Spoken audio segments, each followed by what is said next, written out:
We are here. We are talking. Hi, everybody. Welcome to 20Q, 20 Questions with Interesting People, where we learn the origin stories of everyday superheroes in the LGBT community and friends. I am your host, the very handsome Tim Kirk, and our guest this time is raconteur, bon vivant, and man about town, Neil Lerner. Hi, Neil. How are you today? Fine, thank you. How are you doing? I'm doing good. Thanks for having me here and looking forward to spending some time and answering some questions with you. Well, that's great. We're going to jump right into the first question. So I ask everybody a bit about your background. Where are you originally from and what was it like? Well, I was born in 1942 in the Bronx, in the Pelham Parkway area. And looking back on my childhood, I think it was a pretty happy time. New York City was a different place then. I grew up with a younger sibling. She was 5 years younger. My parents and I and my younger sibling in a one-bedroom apartment.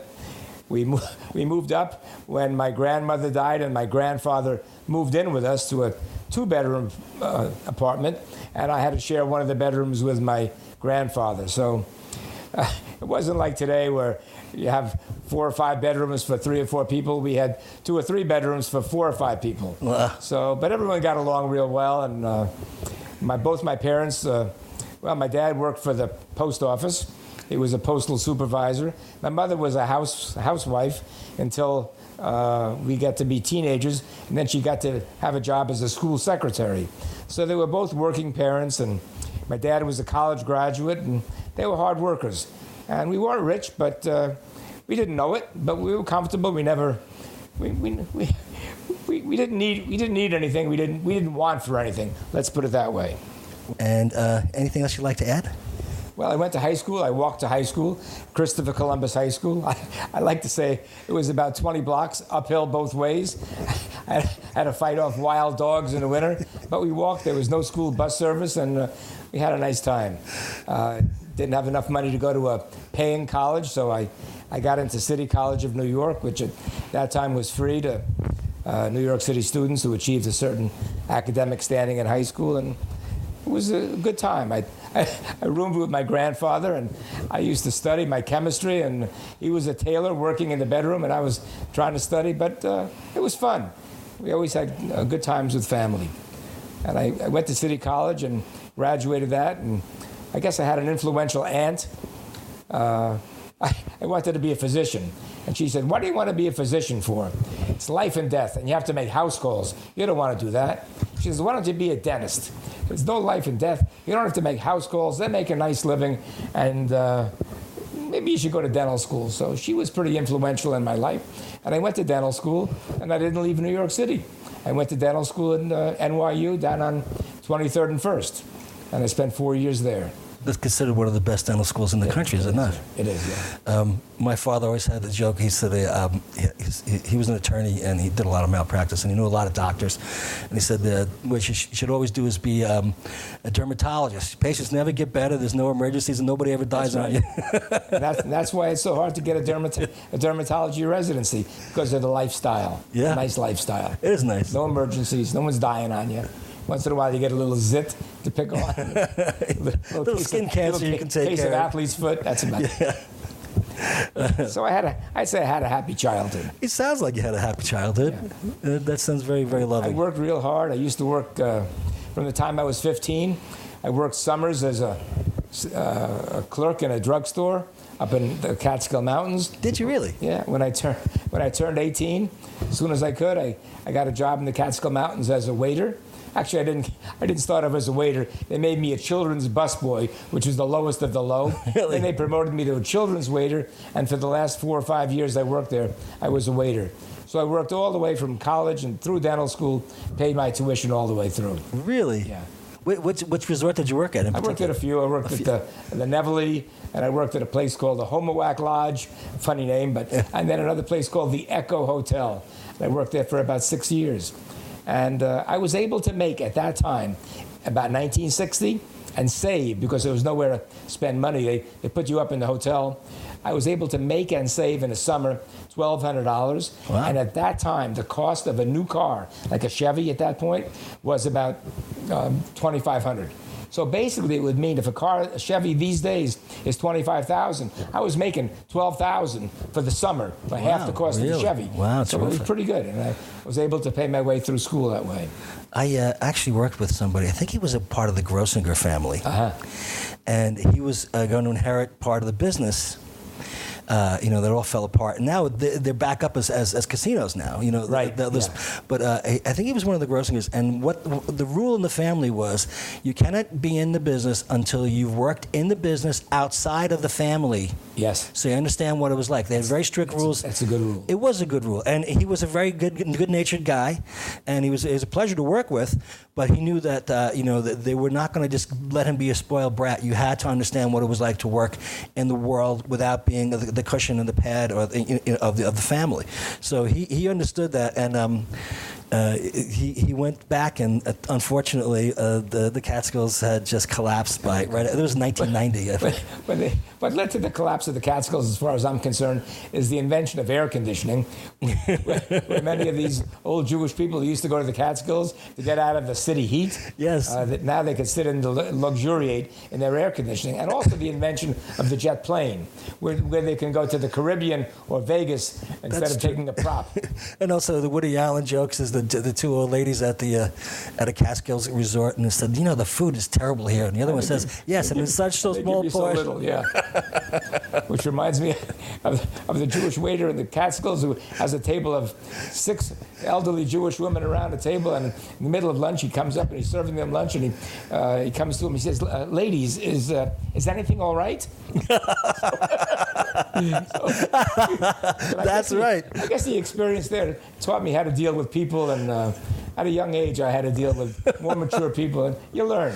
Did you ever have anything to do with the tumblers? Of course. You did? Okay. After work, we used to go to it was a nightclub, and we had all of these comedians. I mean, maybe not the likes of Milton Berle and Woody Allen or Rodney Dangerfield, but almost guys who want to be that. Yeah. And I heard every one of their shticks in the Catskills. Really? Maybe that was influential in me developing a terrific sense. I think I have a really good sense. I think you did too. Is anything all right? That's terrific. We had stayed at the Marcy Hotel in the Adirondacks in Lake Placid. Yeah. And it was the same thing, except that it was way up in the Adirondacks, but it was the same. That was the Christian Alps. Yes, I was in the Jewish Alps. That's exactly right. And the funny thing to me is all this stuff collapsed after Dirty Dancing came out, which romanticized the heck out of the Catskills. Yeah. And you would have thought it would have created more interest. Yeah. But I guess everything. I remember that because Joel Gray's daughter Jennifer was in that show. Yes. And then she had a nose job right after that, and she never did anything ever since. No. She was. Because she was also in Ferris Bueller's Day Off, and everybody knew she was terrific in that. And then she did Dirty Dancing, and that was it. And then she couldn't get a job because no one could recognize her. That's right. Baby. Okay, we're going to go to the next question. Which life experience had the greatest impact on you? Well, as I said, maybe I was typical of the people who lived in New York City at that point in the late 50s and early 60s. I had never been south of Washington, D.C., and I had never been north of Massachusetts for 20 years in my life. My father didn't buy his own car until I was about 14 years old. I was married when I was 23 years old. I was one of the last of my friends to get married. At 23? At 23. When I was in dental school, I got married at 23. Most of my friends thought I might have been gay because who's not married by the time they're 23? Everyone's got a wife. So and that was the first time I was ever in a plane at 23 years old. My honeymoon. Okay? Really? Yeah. First time I was ever in a plane. And we went to Puerto Rico on the honeymoon. So this is getting to one of the experiences that changed my life. And it was terrific. I liked the tropical island. I got out of the Bronx, and I went on my honeymoon. And then when I graduated dental school, it was during the Vietnam War, and I had to go into service. So the Air Force says, well, where do you want to go? I was a dentist at that point. I said, I'd like to go to Puerto Rico, because that's the only place I basically knew. Sure. So they sent me to, it wasn't exactly Puerto Rico, it was Guam. Guam. So I went to Guam with my new bride. We were married about 4 or 5 months. We spent 2 years on the island of Guam. Really? Guam, for people who don't know, is probably 2 hours by jet from Tokyo and 2 hours by jet from the Philippines. So it's a tropical island in the middle of nowhere. And they had a big Air Force base over there when the bombers were taking off every day and bombing Vietnam. And I was the dentist to the pilots and the guys who loaded the bombs on the plane. And people used to say to me, "What'd you do in the service?" I said, "I was on the drill team." They said, "You marched?" They said, "No, I drilled in the mouth." That's the kind of drill team I was on.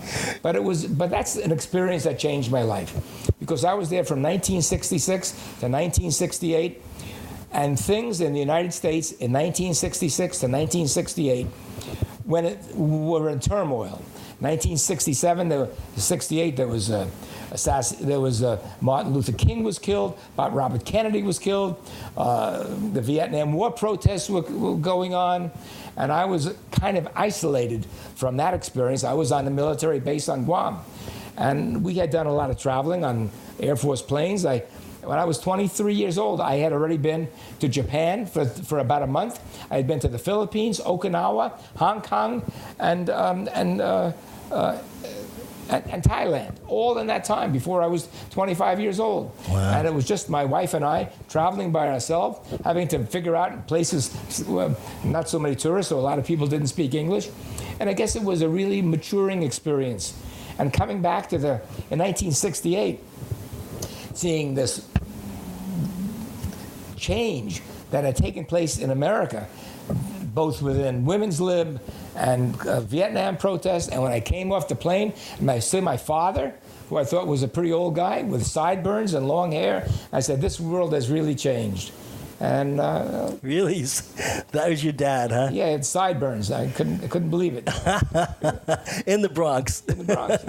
And I was in a place where everybody had crew cuts. Sure, I can imagine. Yeah, and now all those haircuts are the things that everybody wants to wear these days. Yeah. It's so funny. Comes around, goes around. Yeah. So that was those couple of years really, really changed me, and was a terrific maturational experience for me. Well, that's fantastic. That's very interesting. So based on that, what would you say to anyone interested in an aspect of your experience? Meaning, if someone wanted to explore an idea, a prospective opportunity, based on what you can tell them, what would be the main thing to encourage or discourage them? Well, I guess the first thing you need to explore any path in life, from earning a living sense, is to get a good education. That's a given. You need to get as much education as you can, and I would say that get an education in the field that you like. And if you do what you like, as if someone once said, if you do what you like as a career, you will never have to work a day in your life. Yeah. Because it's an enjoyable kind of thing. And doing what I did, I always enjoyed what I did, and I always felt productive as far as what I did. And I would advise, get educated and do something that you really like. Too many people going to school and with no idea what they're going to be. Maybe they major in psychology or communications with no idea where that's going to lead them. And they get out and they can't find a job, and they're miserable, and they count the days until they retire. But if you do what you love, you'll never have to work. So, okay, going on to that, what would you say is your most noteworthy achievement? Well, I guess my most noteworthy achievement as far as my life is concerned, I guess I've had a lot. I guess one that you have no training or education for was my most noteworthy, and that's raising a family. Being married and raising a family. That's a difficult thing. You can't learn that in books, and there's no practice round for it. You're in there, and I always say that the difference from being single to being married ain't nothing compared to the difference from being married without children to being married with a child, because that completely turns the world topsy-turvy. So I raised two sons, both are professionals now, both went to college and grad school. They're good citizens, and I guess that's probably the most noteworthy achievement.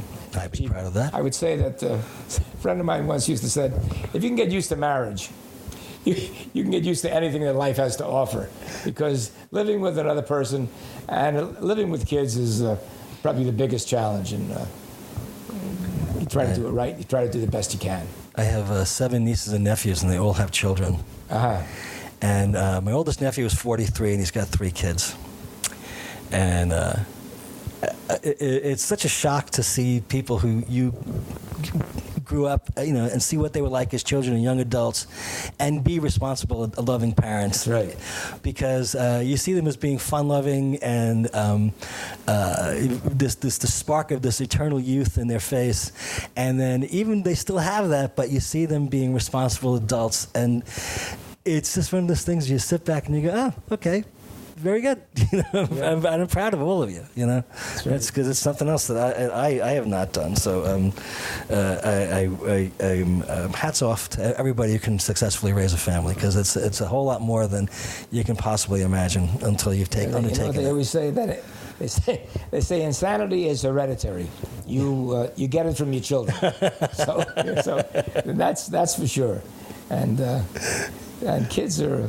There's a story about two 35-year-old brother and sister, and one says to the other, he says, 15 years ago, our parents didn't know squat.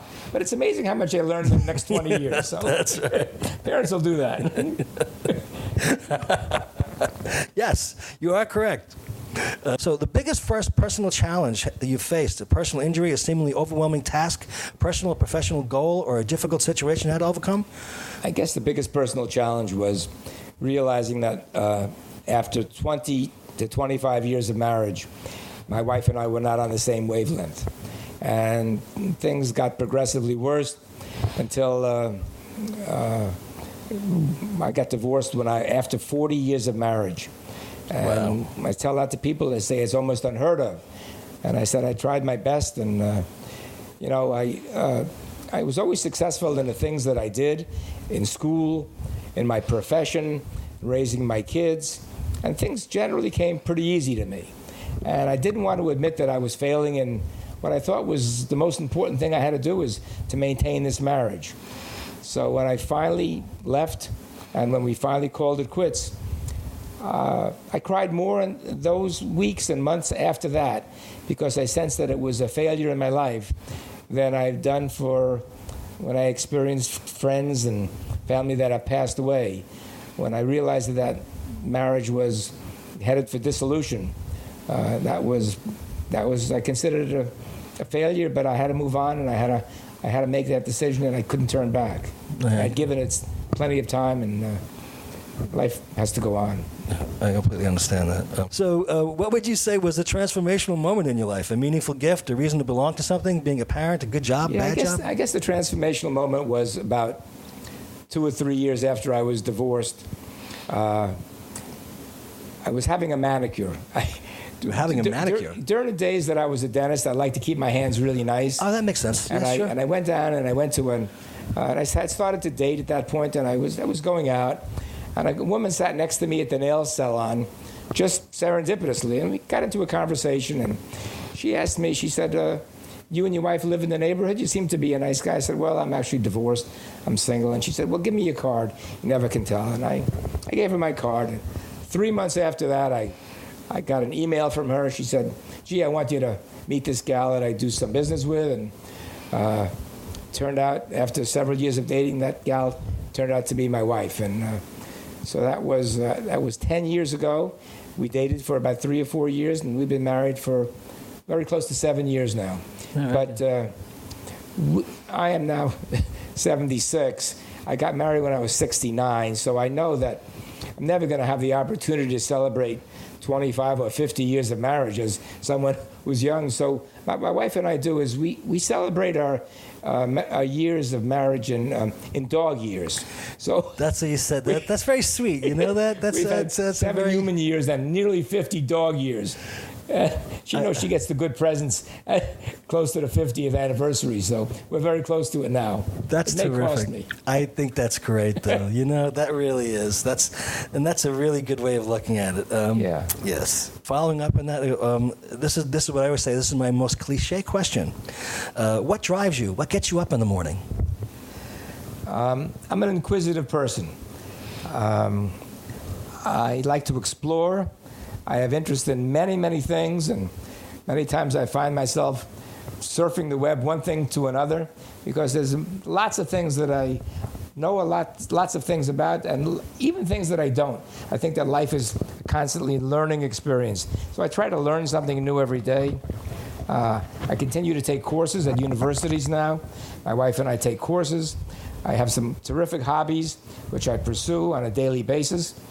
And those hobbies change, but right now, we can get into this a little later, but I do, every day I'm photographing, and I'm on the streets of New York and constantly exploring. And I think that if you keep being interested in life and the people around you, I think that things never get old. I completely agree. Now, the next question, I think I'm going to follow up with, what are your hobbies, avocations, pastimes? Yeah, as people have hobbies, and they transition hobbies as they get older, and it's an unusual person who stays with one hobby for their whole life. I mean, when I was young, stamp and coin collecting was a big hobby for young boys, and I had a coin collection, I had a stamp collection. I haven't thought about that for 60 years now. When I got to be a young man, I played tennis 2 or 3 times a week. That was my hobby. Then I took up skiing, and we went 20 times during the winter. We used to go to Colorado or to Vermont skiing. I had sailboats. I had 30-foot sailboats. We sailed from New Jersey up into Rhode Island, just myself and my wife and pilot. I took navigation courses. Really? And I was pretty excited about that. But right now, for the last 20 years anyway, I've been a very avid photographer, and that's my main hobby, and I do it every day. I always say I used to, when I worked, I used to have a tie around my neck. Now I have a camera around my neck. I think I enjoy the camera around my neck a lot better than the tie. Well, that's terrific. I have, my chief avocation has been video for quite some time. And, a lot of people who are my age or older, they look a little scant, so they don't quite get how I took to it. But I've had a long-term interest in it, and it's one of those things where... in video. Video, and I'm not that I want to be Steven Spielberg by any stretch. One of my goals, if upon retirement, or if I could, I would always love to have been a documentary filmmaker. So one of the things that I do now is as often as I could, as I can, even though it's all in vertical, as I shoot from my neighborhood, from my perspective, different angles from wherever I live. The background is the Empire State Building. And it's a minute to a minute and a half to 2 minute videos of the Empire State Building and the environs underneath it. Yeah. And like underneath the Empire State Building, and I'm doing a 15-month, 16-month documentary where, a minute at a time. Yeah. It's funny that you say that because, we talk about, I took many photography courses, and many young photographers or people that want to they say, I got to go far away. I got to go to Asia. I got to go to Cuba. I have to go to South America. I got to go to Australia to make good pictures.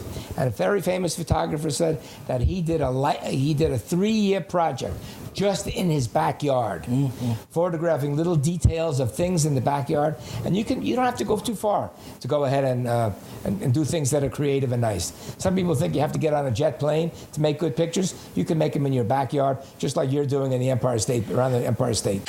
What would you do all over again? I don't think I'd change a thing. That's probably not what you're used to hearing, because lots of people have regrets about their life. I think I would. I think I wouldn't change a thing, except, I guess you have to be very, very lucky to pick the right mate that's going to take you throughout life. And I probably would have made the decision to marry the woman that I married when I was young, the mother of my children. But you just don't know how people change throughout life, and it's something that you have no control over. But as far as my career, as far as how I brought up my kids, as far as the places that I lived, the vacations that I took, I wouldn't change a thing. I consider myself a happy guy and made lots of good decisions. Well, that's very interesting when you're saying that you said lucky as well. Lucky is the most important thing. So here's something that I reposted this, and I read this article on LinkedIn, I think. No, I don't think it was LinkedIn. It was something that I read every day. But somebody posted an article, I think it was in the Atlantic, about the role of luck in people's lives. And when people admit, when they finally realize the role of luck, it's almost like a secular awakening to people. Yeah. Because they don't realize just the roll of the dice. And I've been saying this for many, many years. I said, 5 or 6 things could go wrong in your life. Yeah. And you could be one of those people stumbling around garbage cans, screaming at buses, and you don't realize that the role of luck, it's just, and there's so many, because I really can't stand people being pretentious and arrogant. That's my pet peeve in life. You should be a little bit more humble and grateful and put yourself in other people's shoes. Yeah. And when you see that, and I read this article, and I reading this going, yes, everything that they're saying. And it's one of those things which so many of us forget. Yeah. They think that because we've had good fortune and we've done well, and just because you worked hard, that doesn't mean you're going to get what you want.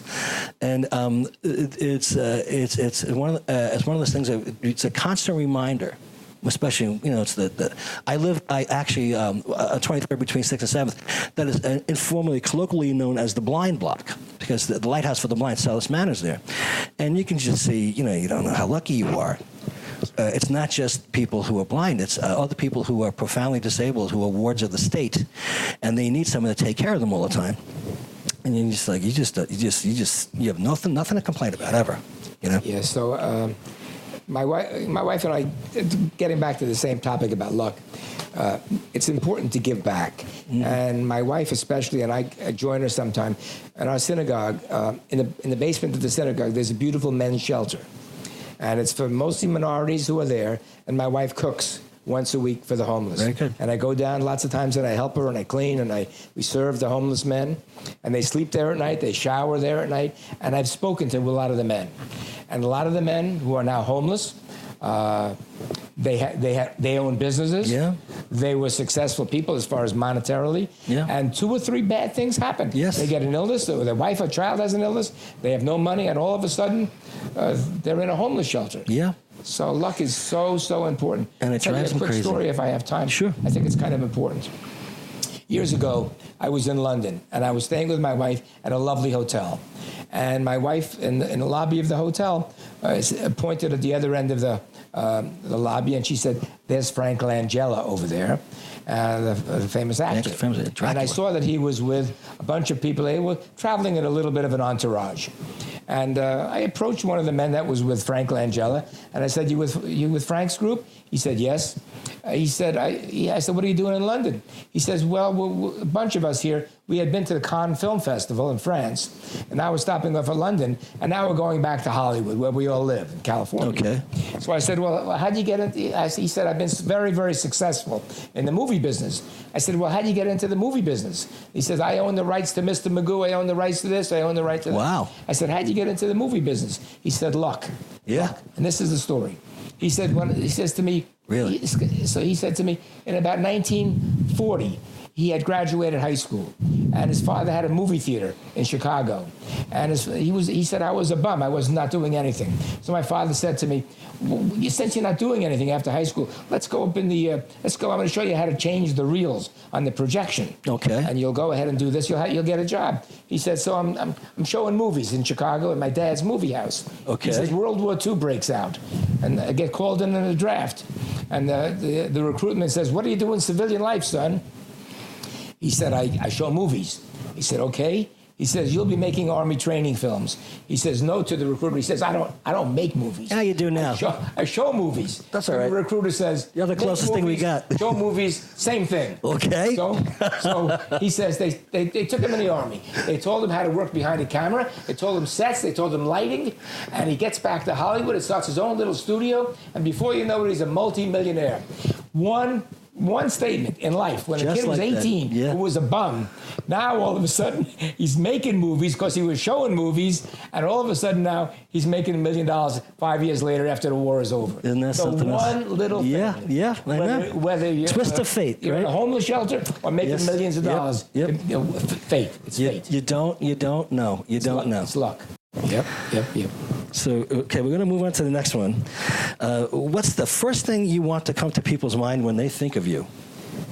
Well, I guess the first thing I'd like to have come to mind is that I'm pretty forthright. Okay. I'm honest. I want them to think that, and have a good sense of humor. I think so. That's bright, so they can talk to me on whatever level they want. And I have integrity. I guess, someone once told me, when you leave this world, and we all leave this world, there's only one thing that you really leave, and that's your name.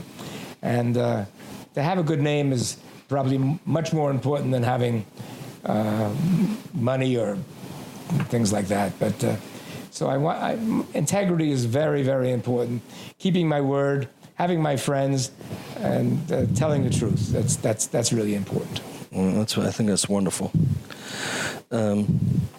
So the next question, what is your Zen? We talked a little bit about hobbies before, and I always say that whatever takes you away, takes your head away from the workaday, everyday world, you can get into a Zen. You can get into a trance-like state. And going back to hobbies, any hobby that completely entrances you, it can be your Zen. And for a while it was sailing, and for a while it was skiing and tennis.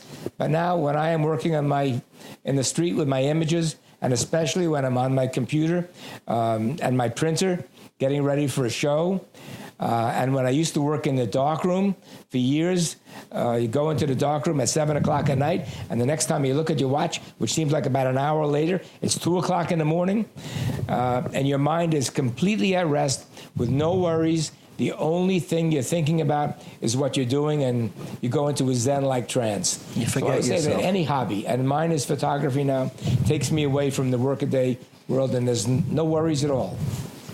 I love that. That's I love the idea of having the Zen and being just taken out of yourself. Yeah. I think it's fantastic. So I'm going to go on to question 30, which is, I've had this question. A few people have told me some things that are great. I'd love to hear, what was your strangest experience? This is going to take a few minutes to tell you, but it's a great story. Okay. So I guess about 8 or 9 years ago, my wife and I were both working pretty hard. We needed to get away, so we figured we'd take a cruise. And we looked at the schedule, and she was off around Christmas vacation, so we said, let's spend Christmas to New Year's on a cruise. So a really wonderful line. It was Silver Seas Line.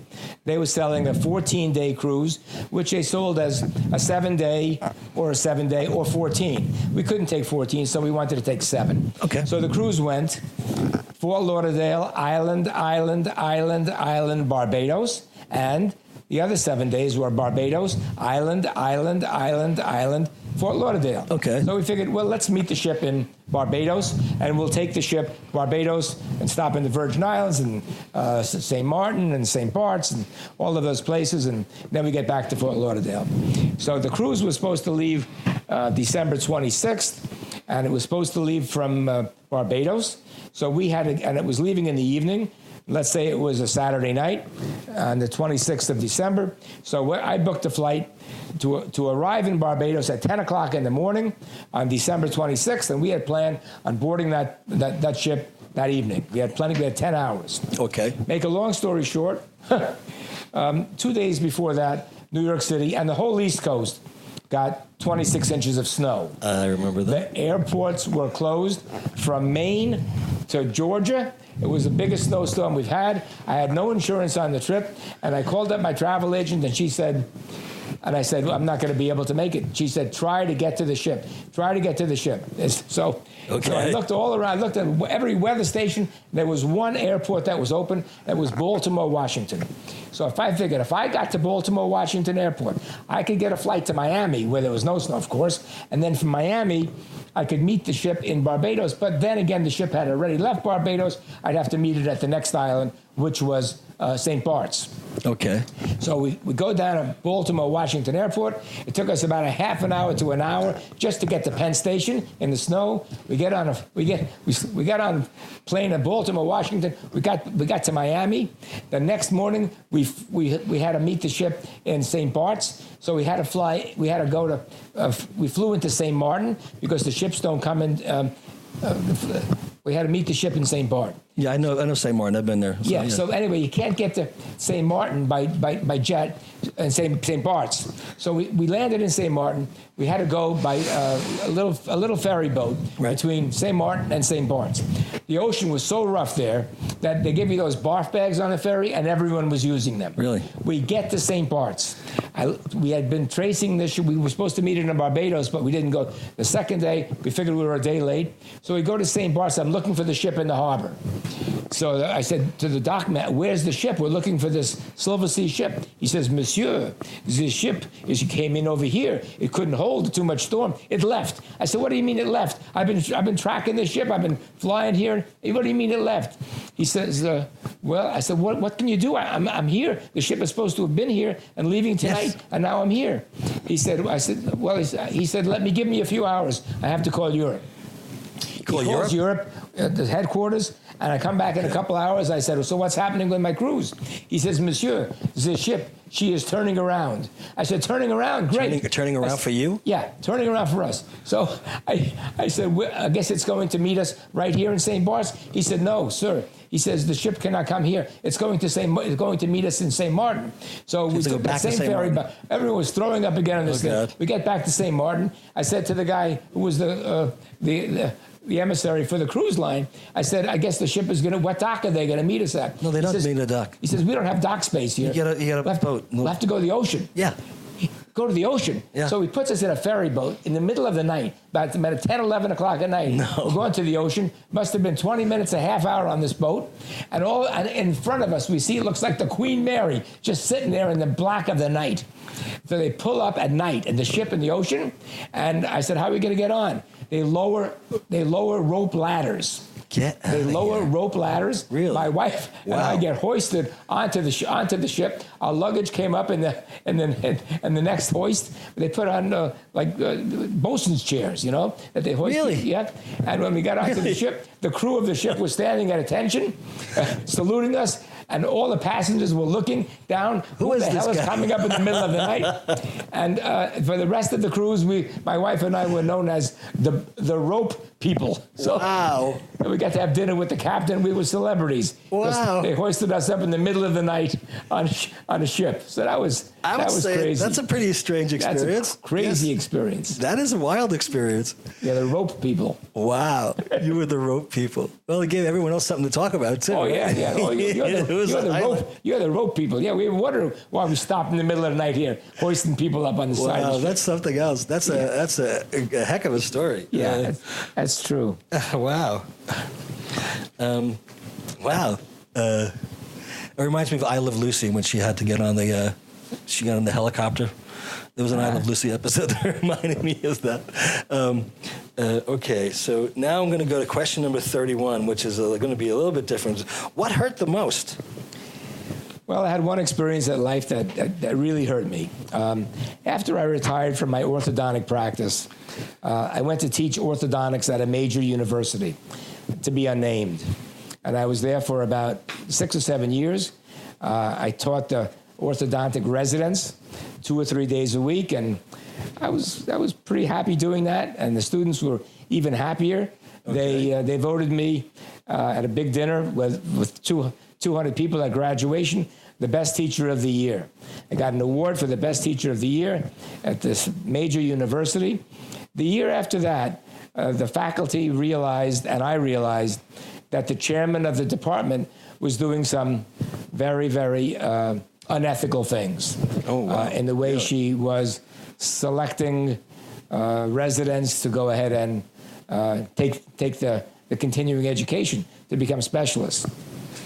She was, I would say it was kind of nepotism, and I don't know what was going on, but people that were being accepted into the department, myself and all of the other faculty, thought were underqualified for that. Really? And I stood up at a faculty meeting And I told the chairperson of the department that I didn't think that we were getting the brightest and the best because of the nepotism that was going on in the hiring practice.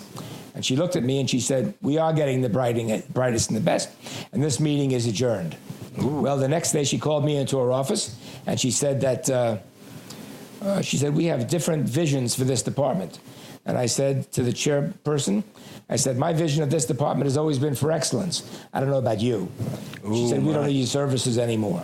Oh, no. So, really? Yeah. I can imagine I was fired after being best teacher of the year. I was fired the next day because of the politics that go on in academics. Wow. As a solo practitioner with a staff of about 6 or 7 people in my practice, I never had to worry about politics. But as I spoke to people over the years, especially people who work for big corporations, you have to watch your mouth, you have to watch what you say, because there's always someone above you, and some of their motives are not maybe what yours might be. And my mouth was unbuttoned. I would not hesitate to do it again.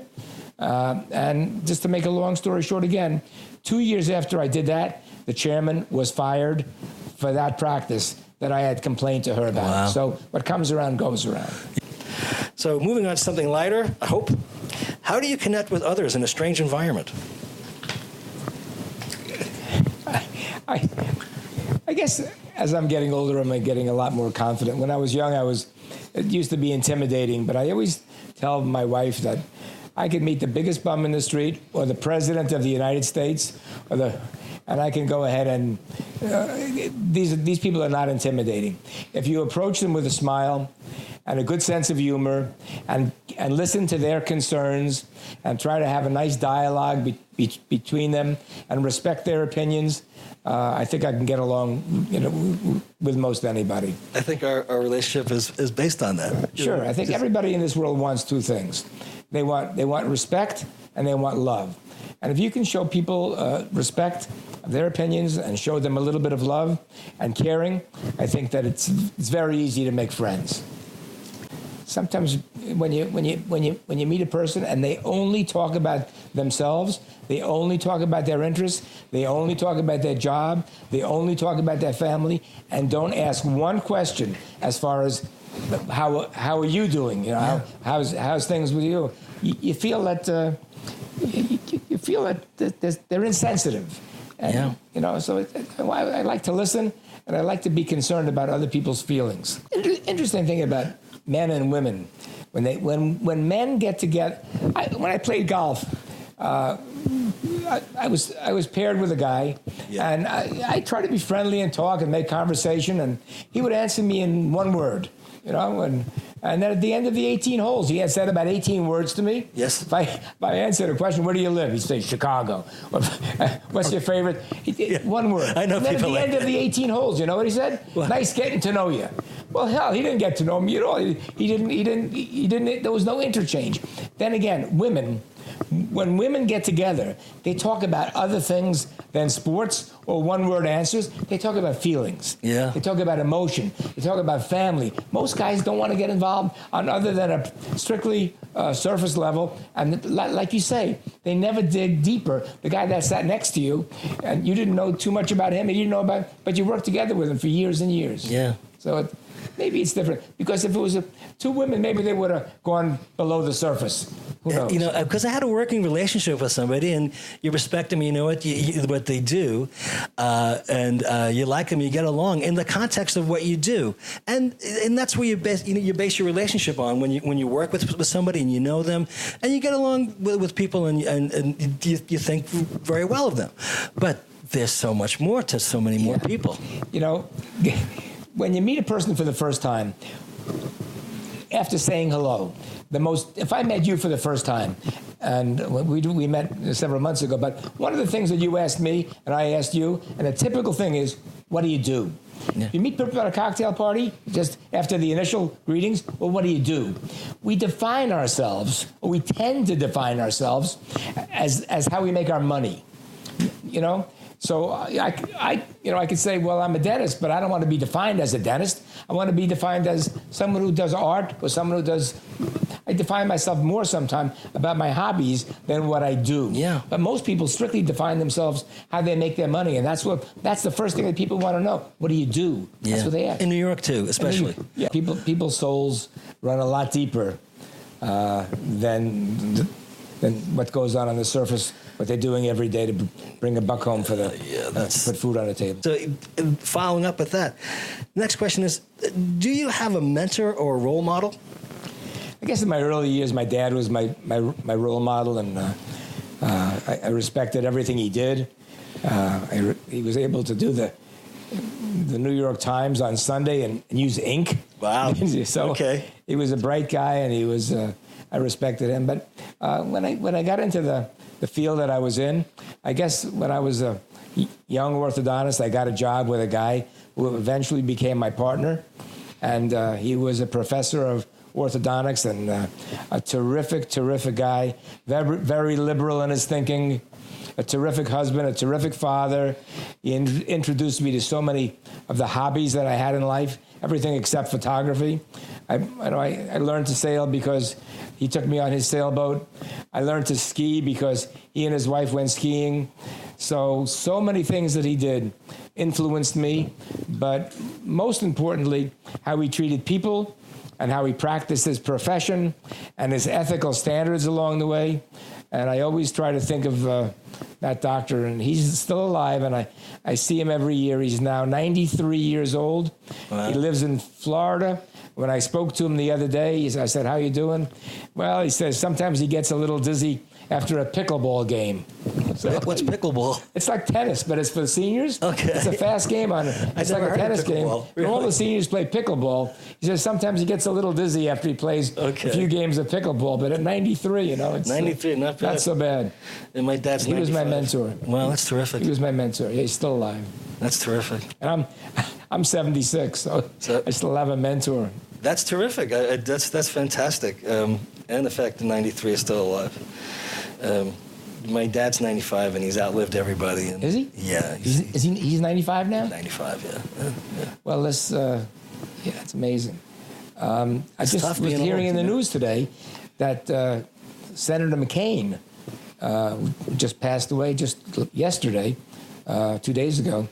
He's survived by his mother. 106. 106, yeah. And then no one would believe her when she said that I'm 106. So she said, I'll have to bring my mother in to vouch for me. If you saw her, you wouldn't think she was 106 either. 106, yeah. She's doing fantastic. It's amazing. Yeah, I know. It's something else. Okay, so this is a good question. What is your baseline criteria for satisfaction? Well, I guess in satisfaction... I like how I'm complimenting myself. I wrote these questions. Yeah, good questions. Good question. So for satisfaction, I guess I'm gonna substitute the word happiness. Okay. What is your baseline for happiness, satisfaction? Sure. And I would say, and I've spoke to a lot of people about this because this happiness thing has always been of interest to me. So I say that there are four things. One is a given, and the given is you need your health. So what makes you happy? The main thing is you need to be healthy. Yes. And the next thing is, as far as happiness, and it's kind of important, something to do. Wake up in the morning, get out of bed, you have something to do. Not just, you don't stand around saying, well, what am I going to do today? I have nothing to do. Shall I watch a soap opera? Shall I just sit in the park? If you have a purpose to your life and you have something to do, that's one of the things. Number one, to make you happy. Number two, someone or something to love. Yeah. Whether it's a pet or a spouse or a partner or a husband or a wife or kids, someone or something to love and really have affection for. And the number three thing is something to look forward to in the future. So I would say that if you have your health as a given, that's the most important thing. And notice I didn't say money in any of those things at all. I said have something to do, have someone or something to love, and have something to look forward to. And if you key on those four things, there's no reason not to be happy. I can't disagree to any of that. Yeah. I think that's a fantastic response. So that's my definition of happiness. Well, that's terrific. I really have to really take that one in. That's a really great answer. Yeah, thank you. Now, here's one. If you could throw it all away and be a rock star, an astronaut, movie star, firefighter, bartender in paradise, etc., what would you be? Why? I don't think, as I said before, I don't think I'd change a thing. You know, there's certain fields of medicine and dentistry that are more fulfilling, and I don't mean money at all. I mean doing a service for a patient. And as far as the field that I chose in dentistry, orthodontics, which means putting braces on kids' teeth. And, sure. And we did many hundreds of kids every year. You put braces on these gawky people, 11 or 12 or 13-year-olds who lack self-confidence, and you take the braces off a couple of years later, and they have great smiles, and you look at the high school yearbook a few years later, and all these kids are dazzled, and you never can tell that by changing their looks and giving them the confidence, they went ahead and they got married or they took careers which they wouldn't have done if they didn't feel confident about the outward impression that they gave to others. So I picked a great field. I enjoyed every day, and I wouldn't change a thing as far as that's concerned. Well, that's terrific. And I think I already know the answer to this question. I'm going to ask it anyway. Go for A, money, or B, happiness. Money. That's the No, actually, I went to my financial advisor the other day, and I said, "How do I stand?" He says, "Doc," he says, "you have enough money to last you for the rest of your life if you don't spend any." So I guess that's true. But sometimes they say money is the root of all evil, and that's true. How much money do you need? Is 5 million better than 10 million? Is 100 million better than 10 million? You just haven't. It's not that critical. Have enough money to put food on the table and just enjoy the basic things. And some of the richest people that I know, and people that you see on TV, and certain executives in federal government could be the most miserable people, even though they claim to be worth billions of dollars. So, it's funny. Virtually everybody I've asked has answered this question, has chosen this question. Sure.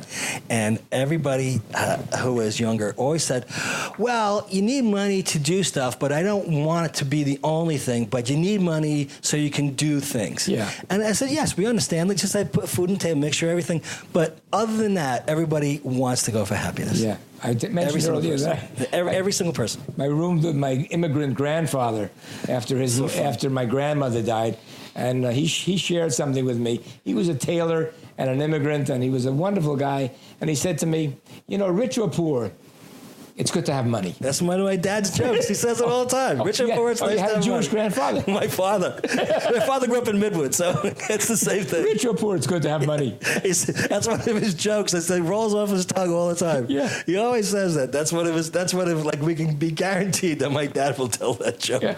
Yeah. That's funny. Okay. Now, I know the answer to this as well, but I'm going to ask, ideally, would you rather be an authority figure or someone with a great sense of humor? And what does that mean to you? Well, as far as, certainly with a great sense of humor, and we can talk about sense of humor, but my father had a great sense of humor. I developed lots of my sense of humor by interacting with a lot of these comedians in the Catskill Mountains. And I went on... I was asked, because I can tell a pretty good story, I was asked to do a pilot for a show that eventually went on Broadway called Old Jews Telling Jokes. Yeah, I saw that. So I did some of that. But as far as being an authoritarian figure, there's two ways to lead an organization. One way is with an iron fist and be an authority.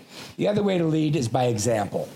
And if you're people that are working with you and around you, and your coworkers see the standards that you set, you don't have to go ahead and be a hard-nosed boss. They see what the ethic is. They see how you conduct yourself. And I always say lead by example, not by authority. Okay. And I love that answer. I think that's a great answer. So now we're going to get to the last of our questions. And I've had people tell me this too, and a lot of people have chosen this one as well. What is your most treasured possession? My most treasured possession is my camera. At this point in my life, I wear it around my neck every day. Really? It's my hobby. It's an artistic expression. It combines the best of technology and art. And in a way, orthodontics, my profession, combine the best of technology and art, because it's not only a chemical or physical kind of thing to be a dentist. It's an artistic kind of a thing. You have to work with your hands. It's a very interesting way to look at it if you're not in the business. You're not in that. And yes, that's a very good perspective. Oh, dentistry is a very, very artistic thing. It's you use your hands, you create things. There's carving, there's modeling. It's precision, but you have to know the basic science behind everything you do. Sure. So it's technology and art. Okay. And the photography does the same thing for me. It's technology and art. Yeah. That's fantastic. So we've come to the conclusion of our 20 questions, and I want to thank you very much, Neil. It's been an absolute pleasure. And as I say to everybody, I end the show always, as the kiddies say, peace out. Peace out to you, too. Thank you so much. Thank you.